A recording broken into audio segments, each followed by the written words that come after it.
पितृ केवल, कई लोग कहते पितृ का दोष लग गया। ना भाई, लोग केवल वर्णन करते हैं। कई लोग कह देते हैं कि शंकर भगवान को नहीं भजोगे, शिव जी को जल नहीं चढ़ाओगे, एक दिन जल चढ़ाओगे एक दिन नहीं चढ़ाओगे, शिव जी का शिवलिंग अगर घर में है पूजन नहीं करोगे तो दोष लग जाएगा, शंकर भगवान का दोष लग जाएगा। शिव कभी भी बद्दुआ नहीं देते। जैसे एक बाप एक पिता अपने बेटा बेटी को कभी बद्दुआ नहीं देते। अगर चिल्लाकर बोल भी देंगे अपनी बेटी को अपने बेटे को तो बाद में उसको वर ही देंगे, है तो बेटी ही ना, है तो बेटा ही ना। मेरा शंकर भगवान कभी बद्दुआ नहीं देता, मेरा शिव कभी बद्दुआ नहीं देता, मेरा वो घड़दानी कभी अपशब्द नहीं कहता, वो तो वर देता। और महादेव नमन चरणों में, महादेव नमन, सब बोलिए सब, महादेव नमन चरणों में स्वीकार कीजिए, सबका किया है मेरा उद्धार कीजिए, उद्धार कीजिए। हे त्रिपुंडधारी, हे त्रिशूलधारी, हे त्रिपुंडधारी, हे त्रिशूलधारी।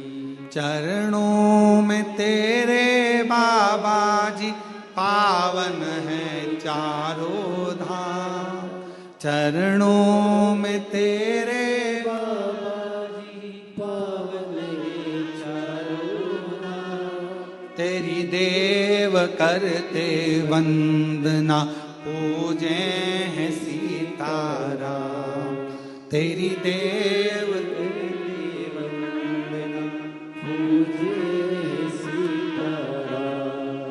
हो जाए पूरी कामना, हो जाए पूरी कामना, वरदान दीजिए, सबका किया है मेरा भी उद्धार कीजिए, उद्धार कीजिए।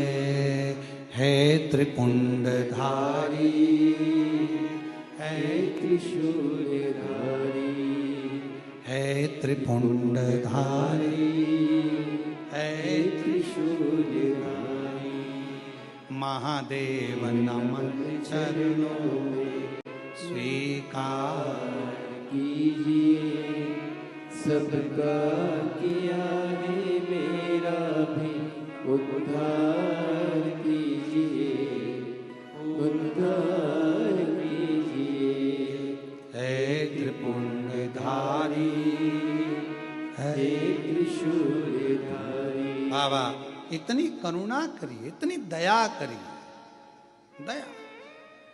कोई कहे तुमसे कि तुम्हारे यहाँ पितृ दोष लगा है, कोई कहे तुमसे तुम्हारे यहाँ काल सर्प दोष लगा है, कोई कहे तुमसे तुम्हारे यहाँ वास्तु दोष लगा है, कोई कहे तुमसे तुम्हारे कुल देवी देवता का दोष लगा है।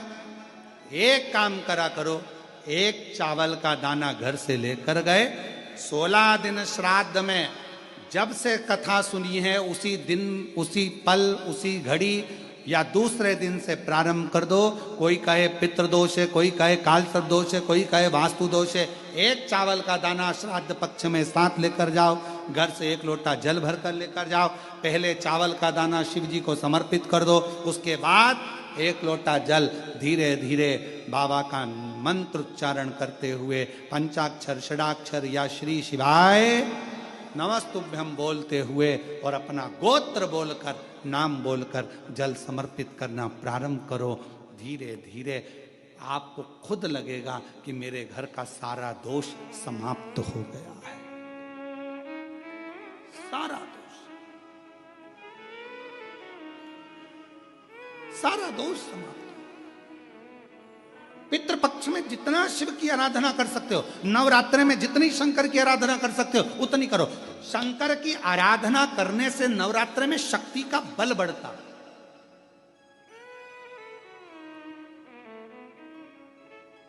शक्ति का बल। क्यों गुरुजी नवरात्र में शंकर जी की आराधना क्यों करना चाहिए? हमने कहा अगर माता रानी से जो मांगना है तुम्हें, अगर तुमने नवरात्रे में शिव जी की आराधना करिए, शंकर की कथा सुनिए, शंकर की आराधना करिए, शिव स्तुति करिए, शंकर को एक लोटा जल चढ़ाया, मां आद्य शक्ति तुम्हारे पर कृपा करेगी। क्यों? क्योंकि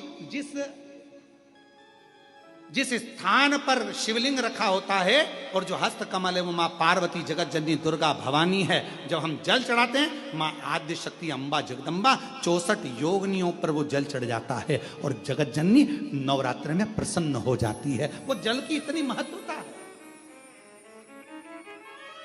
आद्य शक्ति को प्रसन्न करना है, नवरात्र में शिव जी को जल चढ़ाओ।